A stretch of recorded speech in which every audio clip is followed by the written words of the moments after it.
coastal communities. I call Peter Aldous. Thank you very much indeed, Dr. Huck. It is a pleasure to serve with you in the chair. I congratulate my honourable friend, the member for Honestmorn, for securing this debate, and I thank the Backbench Business Committee for granting it. It's also great to see my honourable friend, the Minister, in his place, as well as the honourable lady representing the opposition and the honourable gentleman representing the Scottish National Party. I have to confess, I wasn't really expecting to see them, and that probably indicates the problem that we have in that there is some uncertainty as to where this issue, employment in rural and coastal areas, best fits. Now, actually, it is an issue for the whole of government, and I think one of the issues that I will be bringing out, hopefully, is the systemic approach that we need. And there's always a danger that if you leave it to one department, then, and in this situation, and there are a whole host of departments involved, then nothing actually happens. And so I do think, I actually believe there's enormous potential for job creating in rural and coastal communities. There are these obstacles, as my honourable friend has outlined, but actually there are tremendously exciting opportunities. And if we don't actually take that overall approach, we're in danger of missing a great opportunity. Dr. Huck, the focus of my contribution will be on the coast, centred on Lowestoft, the principal town in the Waveney constituency, and the villages of Corton to the north and Pakefield and Kessingland to the south. The Office for National Statistics, in their October 2020 analysis of coastal communities, split towns on the coast into two categories. Firstly, seaside towns with a tourist beach and visitor attractions, and secondly, coastal towns focused on ports and related industrial activities. The Lowestoft area, I was about to say, is unique in that we fall into both of these categories, but actually so does Honestmorn as well, as my honourable friend has so greatly articulated. In Lowestoft, we have a port founded on fishing and with a current focus on low-carbon energy, and a magnificent sandy beach, also the gateway to the Norfolk and Suffolk Broads, and two of the most popular visitor attractions in the east of England, Pleasurewood Hills and Africa Alive. Yes, like most coastal communities, we have challenges to overcome, but as I've mentioned, there are also some great opportunities which, with the right policies and with the right seed corn investment, we can unlock, primarily for the benefit of local people, but also for the benefit of the whole of the UK. I would specifically highlight the opportunities presented by the UK's transition to low-carbon and renewable energy sources, which puts Lowestoft and indeed the whole of the East Anglian coast right in the vanguard of the UK's energy supply system. In 2022, East Anglia's renewable and low-carbon energy portfolio powered the equivalent of 32% of UK homes. It is estimated that by 2035, this figure could rise to 90%. This dramatic transformation, it presents both the Suffolk coast and Lowestoft with a once-in-a-generation opportunity to drive inward investment, to create exciting and enduring careers, and to play a major role in delivering the UK's net zero goals. Dr. Huck, whilst these are great opportunities, not just in Lowestoft, but all around coastal Britain, there are, as I've mentioned, significant obstacles to overcome. Coastal towns are more likely to have high levels of deprivation, and I'm afraid that is the case in Lowestoft. Many of the jobs, as we heard, are seasonal, leading to fluctuations in employment opportunities throughout the year. Limited infrastructure and poor connectivity hinders job creation. Coastal communities are invariably at the end of the line. Climate change, floods and coastal erosion can have a devastating impact on communities and businesses, particularly in the tourism sector. This has been experienced in recent weeks all along the Suffolk and Norfolk coast, and I shall return to this subject in a few minutes. If one looks at the seed corn investments made by government in the Lowestoft area over the past decade or so, it is an impressive list, and it will help sustain and create new jobs. And I will just list some of these things. There is the Gullwing Bridge over Lake Lothing in the middle of the town, which is nearing completion. The Beccles Loop on the East Suffolk railway line has facilitated the reintroduction of an hourly service from Lowestoft to Ipswich. CFAS, that is the government marine scientists, have new offices and a refurbished laboratory in the town.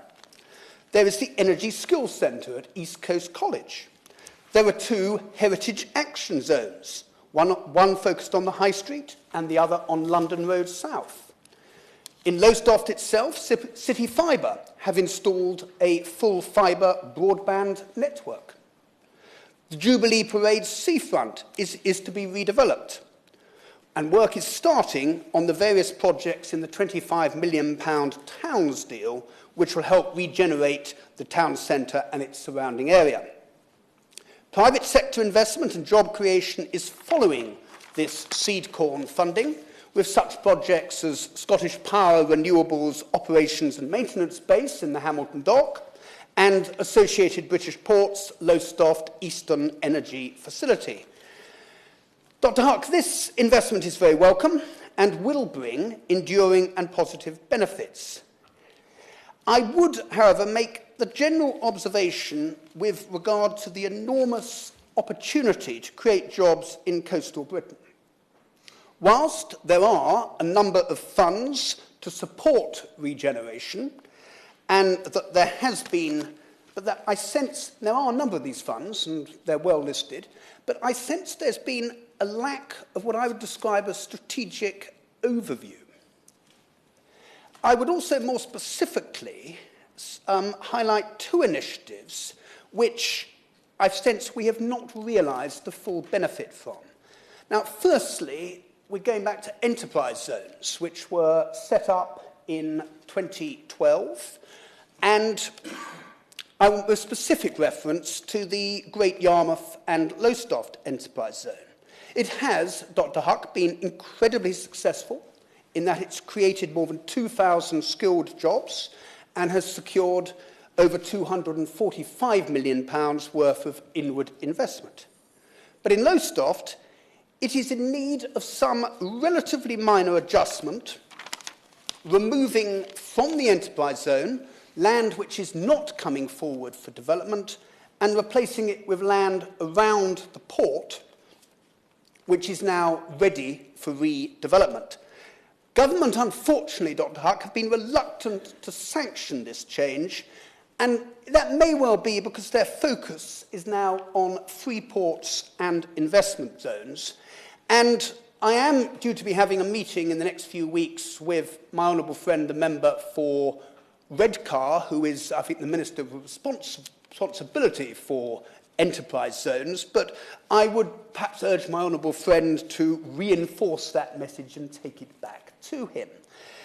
Secondly, I go back to the Coastal Communities Fund, which ran from 2012 to 2019. The Coastal Communities Fund, it was a great idea, but it was not set up on the right basis, and it has been discarded too soon. Now, my criticism of the way that the fund was set up is that it provided relatively small grants scattered around the UK coast, when what it should have done was to focus on a smaller number of strategic regeneration projects. It was also wrong to close down the fund in 2019 and subsume it into other funds. A significant part of the income from the fund derives from the Crown Estate's marine activities. These activities, in particular the development of offshore wind farms, are providing opportunities for many coastal communities. I would suggest that the funds generated should be used to help the people in those areas, many of which face deprivation challenges, to realise the most of these opportunities, such as investment in skills and infrastructure. Turning to investment in skills, investment in education and training is vital if we are to make the most of the job opportunities that are emerging in coastal Britain. In the Waveney area, over the last decade, generally school performance has improved. East Coast College is playing a vital role in enabling both young and indeed older people to acquire the skills needed in new emerging industries.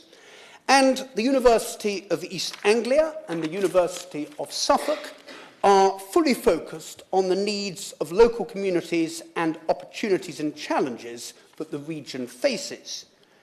Challenges do remain in raising overall attainment, improving SEN provision, and in recruiting and then retaining staff and teachers to work in what can be regarded as a periphery location. Again, we're coming back to this problem of coastal communities being at the end of the line. Dr. Harkin Institute of Technology would have provided a focus for meeting this skills challenge. It was disappointing that the local bid was not successful, and it is to be hoped that this omission can be corrected in the relatively near future. Dr. Hark, as I have mentioned, along the whole of the Suffolk and indeed the Norfolk coast, in recent weeks, the threat of coastal erosion has come right to the fore. This is starkly illustrated in the Lowestoft area, where the construction of the tidal barrage in the outer harbour is now on hold. The innovative Kessingland and Benneker flood defences scheme also has a funding gap, and the rapid erosion of the cliffs at Pakefield is threatening not only nearby homes, but also park holidays adjoining Holiday Park.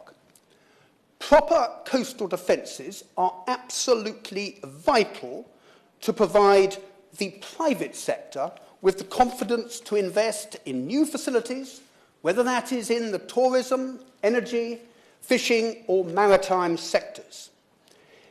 Dr. Hugg, it's not just a question of money. There is a need to speed up and to simplify the process for assessing and approving coastal erosion and flood defence schemes.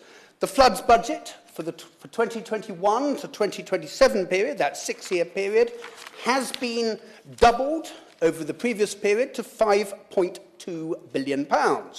We are now nearly halfway through this period. This money needs to be out of the door, with work starting on projects, including the 3 which I have mentioned. This will in turn leverage in the private job-creating investment that we need. Dr. Hart, in conclusion, as I mentioned, there is a lot of good work taking place, but I sense there is a need within government for a change of mindset, to view coastal areas as a great opportunity, which with the right policies and with the right seed corn investment can create many well-paid and exciting jobs. As I mentioned, there are some good initiatives being pursued, but to maximise their benefit, there is a need for that strategic overview of the coast right from the heart of government. And finally, as I've said, we need proper investment in coastal defences. Thank you.